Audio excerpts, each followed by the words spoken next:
Okay, let's do some conversions between radical and rational exponent expressions.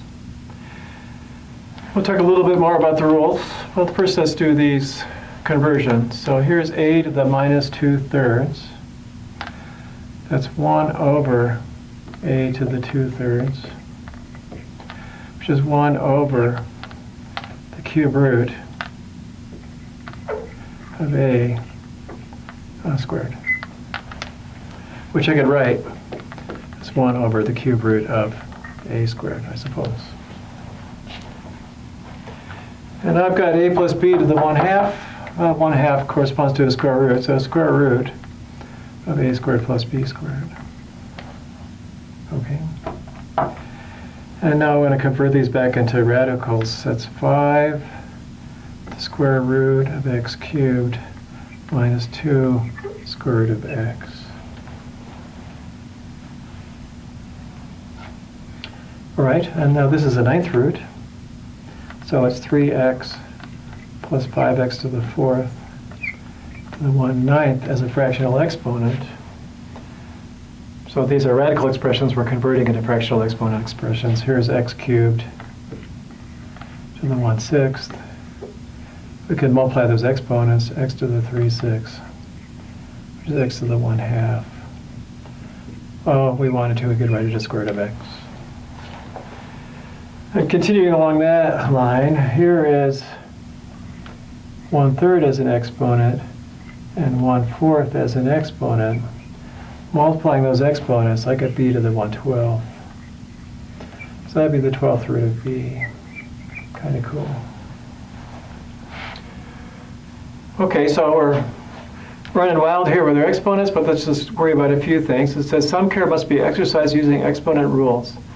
Since they are guaranteed to hold only for, hold for a to the m over n, only if a to the 1 over n is defined. So for example, I tried using the exponent rules here. It should be x squared to the 1/4. That would be x to the 1/2. That should be square root of x.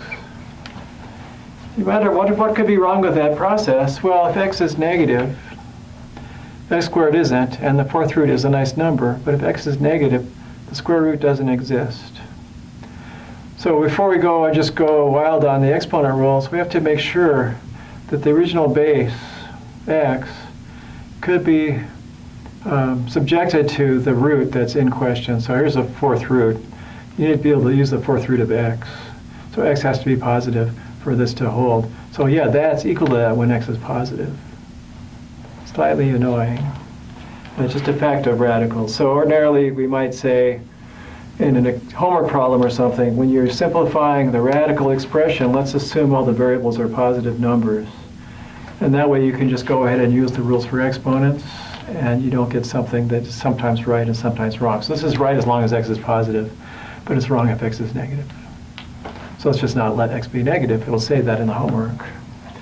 The rules that we're going to be using are below here. There's 6 of them. For the rules to hold, as we said, we need these roots to be defined to be sure we don't run into this kind of problem. So if we assume any roots we need, like the nth root of a, nth root of b, are defined, because these are going to be rational numbers now here, then the exponent rules are going to hold. So we have 6 rules. The product with the same base, a power to a power, negative exponent rule. Here's the quotient rule, same base, it's supposed to be an a. And the two rules, a times b to the r, and a over b to the r.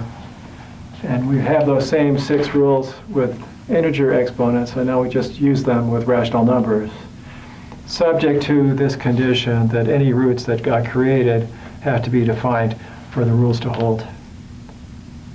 So if we were to try to do this expression here, say, we check the 4th root of x exists, and then everything would be fine. Okay, so that takes care of the conversions. I know there's more simplifying coming. There's got to be one more sheet on this, one more slide on this section. Let's see what it looks like in just a minute.